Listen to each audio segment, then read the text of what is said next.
Top of the day and welcome to the Constructive House channel where housing literacy meets housing legacy. I'm LT Fulton, your host and mortgage advisor, and this is the Daily Mortgage Briefing.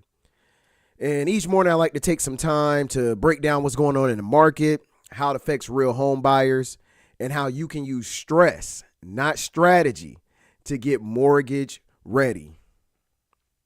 Oh man, it's a little early for me. How you can use strategy, not stress, to get mortgage ready. But let's go ahead and get things informed and empowered.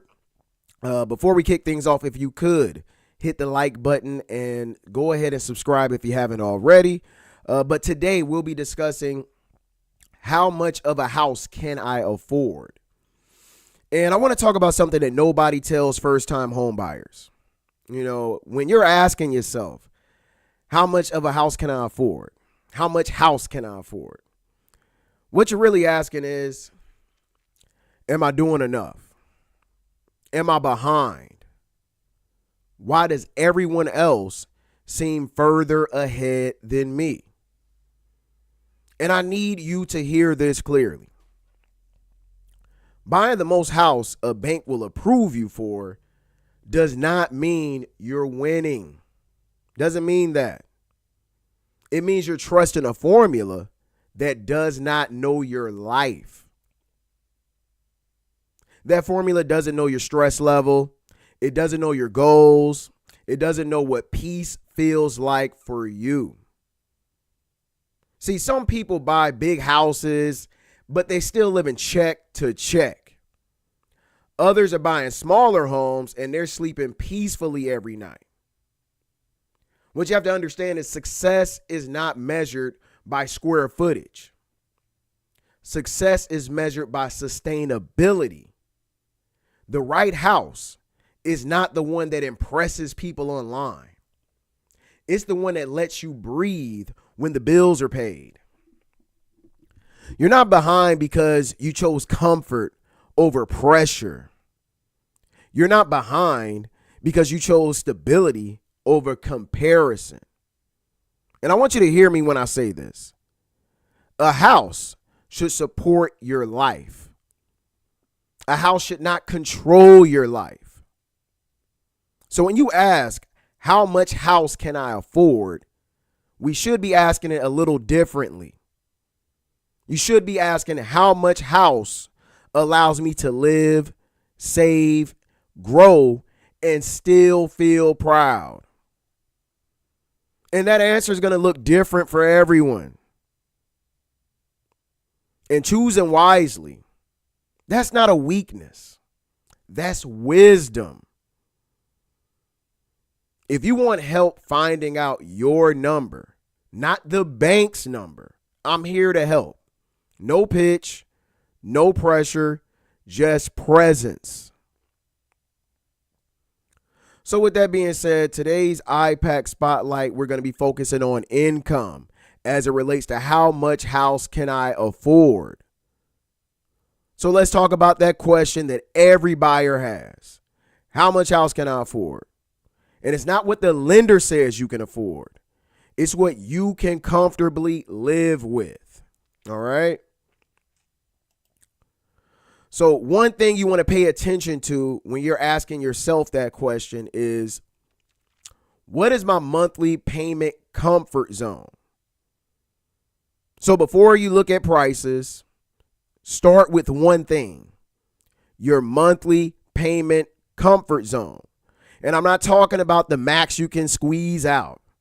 I'm not talking about the most you can get out of it based on what the lender said, the highest amount on your pre-approval. What I mean is the number that lets you sleep comfortable at night. Think about the whole monthly picture. Your mortgage, taxes, insurance, homeowners association if needed. I'm talking about everything that you're going to pay. When you lead with your comfort zone, you stay in control, not the lender and not the market. At the end of the day, like I've said time and time again, generational wealth is built off of home ownership. That's going to be the biggest decision you make financially in your life. You're the one that's going to be paying that bill every month, month in, month out. The bills don't stop. So make sure it's something that you're comfortable with paying. Many times we want to, fall into the trap of everybody on social media posting the keys with the realtor, doing the closing and showing their house around. And you want to beat that. You want to live like the Joneses.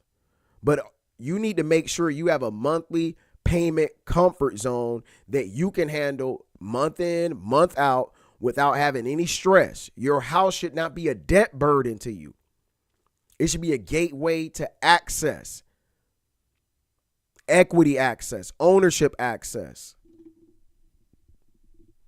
You want to be in control of that, not the lender. You don't let them tell you how it is because you're the one making that payment. Just because they qualify you for it, if you know at the end of the month, you got child care expenses, you got your groceries, gas, all of those things that are not evaluated in your debt to income ratio. You know that you have to pay those. And then you add on a mortgage payment that's probably higher than what your rent is at this point. Are you comfortable with that? Or did you just go with it because, hey, I got pressured by the lender. They said I could afford it. I do work a job. And I'm looking at all my friends online. They got a house too. So, I mean, it's only right that I get one. I got to satisfy my wife and kids and all of that. Make sure you have a monthly payment comfort zone. All right. Now, I did want to break down something for you all. You know how I like to get into some lender math, but I want to first kick things off with the 3 things that lenders are looking at. And you need to be looking at that, how it appeases you, and you need to see how lenders are looking at it. But lenders look at 3 things. That's income, debts, and credit. All right. They run the math on your debt to income ratio to see what you qualify for, not what fits your lifestyle. All right. They want to see what it is that you qualify for, your ability to repay the loan. That may not necessarily fit what your day-to-day, month-to-month lifestyle is. All right. They're evaluating the debts on your credit report, not the other things you spend money on. They're not looking, like I said, child care expenses, gas, electric bill, auto insurance, just your day-to-day, going to the movies or whatever entertainment, going out to eat, all of those things that you know that you spend money on, clothes, toiletries. You spend money on those items. Those everyday, day-to-day expenditures are not being calculated in your DTI. You know that you spend money on certain things. Are you going to be comfortable with the monthly mortgage payment that the lender says you're approved for, knowing that you still have those expenses? Are you willing to make the sacrifice and be disciplined to cut out some of that stuff? You know yourself better than the lender does. So just because they say you're approved for that, if that daily morning coffee is not something you're willing to give up every day for the next 30 years. You know that. The lender doesn't know that. You know that. So keep it real with yourself. Keep it real with yourself.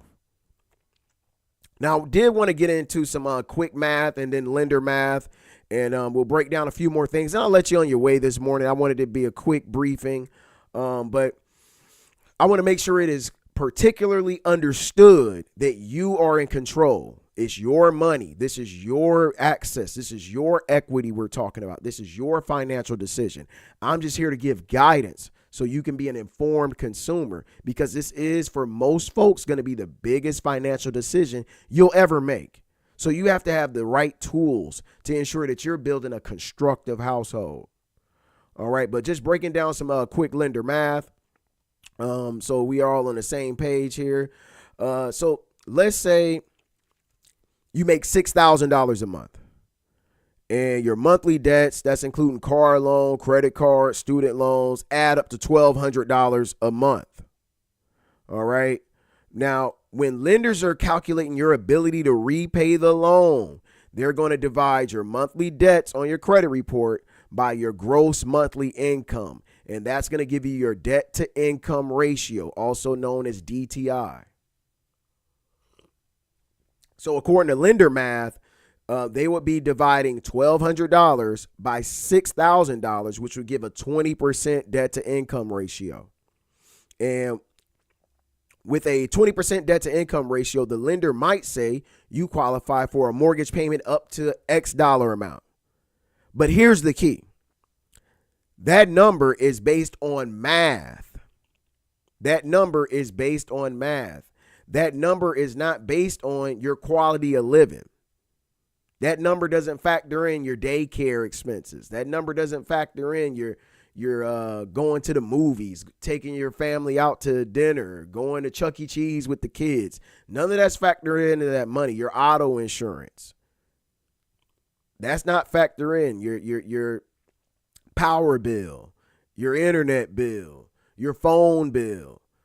Keep in mind, all of that still has to get paid as well for you to have maintain the lifestyle, the quality of living you already have. So just because you qualify for it doesn't mean it fits your comfort zone. So when we're talking about how much house can I afford, what we're really talking about is comfortably. How much house can I afford comfortably? All right. Your approval may be higher than your reality. And you got to keep that in mind. You got to keep that in mind. Your approval amount is often higher than what you should actually be spending money on, because lenders don't factor in your real life. Like I said, travel, savings goals, groceries, childcare. None of that shows up in the equation. So the real question isn't what will the bank approve? It's what payment keeps my life balanced. That's the real question. That's where your comfort zone is.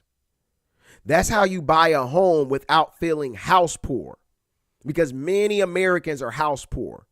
All their money's going into the house and they don't have money to do any other sorts of saving, investing. They don't have an emergency fund. If something goes down, they're done. They're living off credit cards. They're living off robbing Peter to pay Paul strategy. And if they have a car trouble, if they have a water main bust or roof issues, anything going on, they're toast. Or as the young folks say, they're cooked. They're cooked because they're house poor. They're house poor. They're cooked.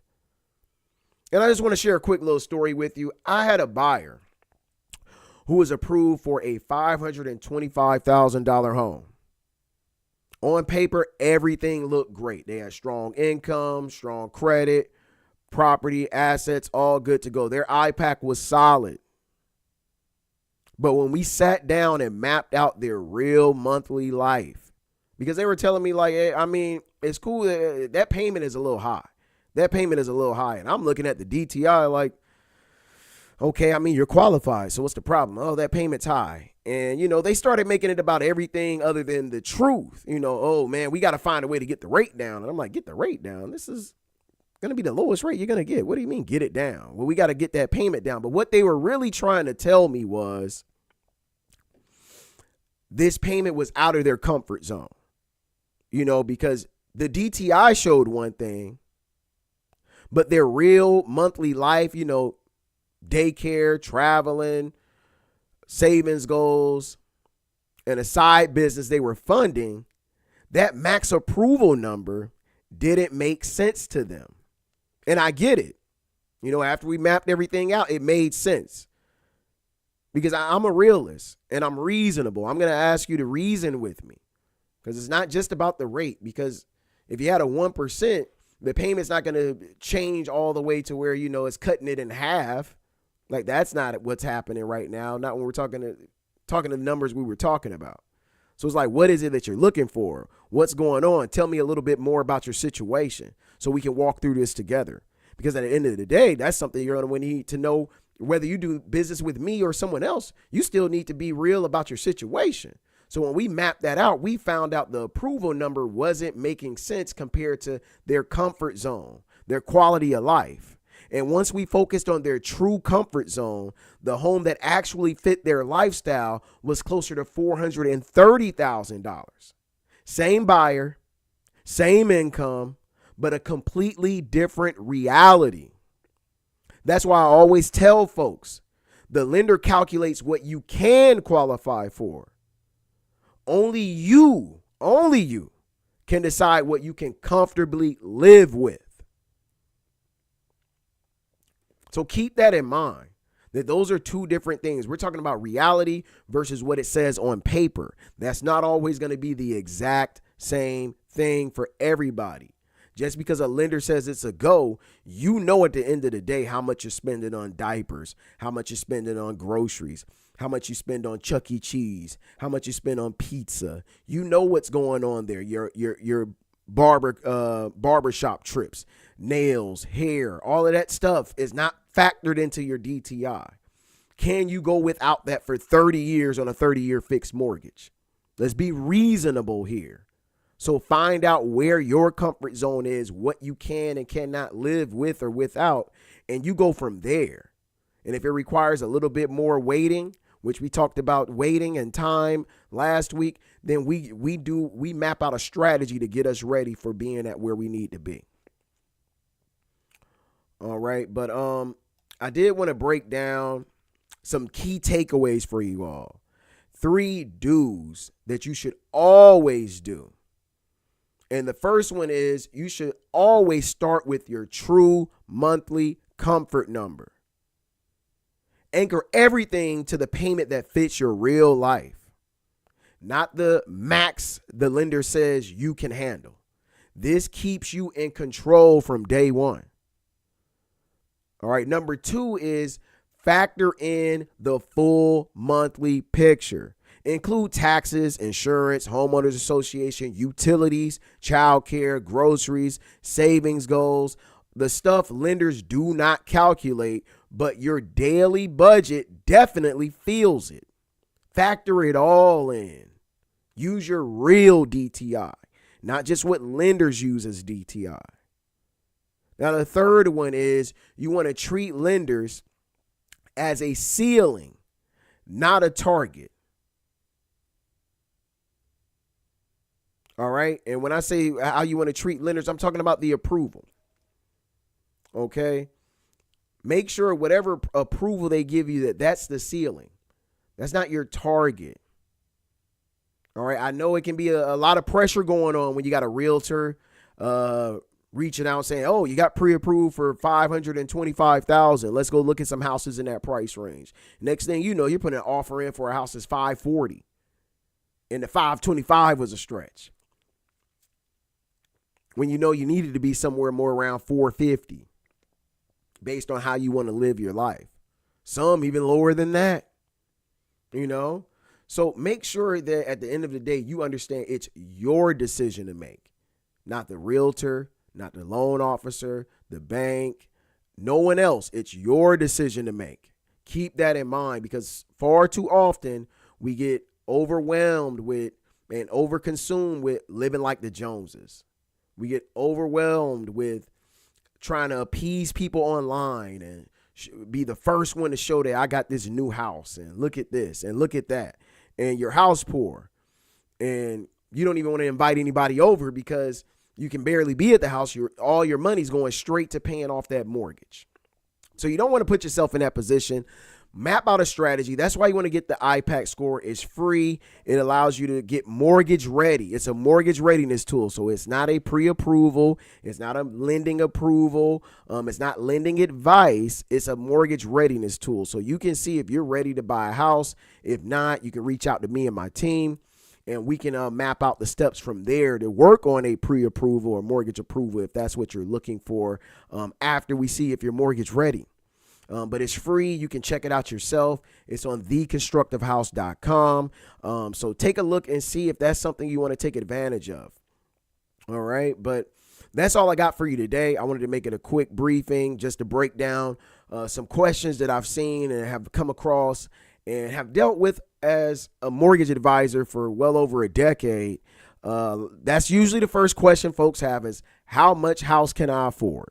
You know, and you want to make sure it's a comfortable payment for you, not just a payment that the lender says you're approved for. Because when you're doing that, you can put yourself in a position that you don't want to be in, a position that you can end up giving up that house. You end up moving from that house. I see it far too often. I have seen it. I still see it. So make sure you're paying attention to what your IPAC is. That's income, property, assets, and credit. See where you are as far as mortgage readiness, and then make that decision. Get that game plan going. It's January. It's rolling into February. Let's get that game plan going for your future, for the biggest financial decision you'll ever make in your life. I'm LT Fulton, your mortgage advisor. This is the Constructive House channel on the Daily Mortgage Brief, and I hope you found this very constructive. Feel free to leave comments, like,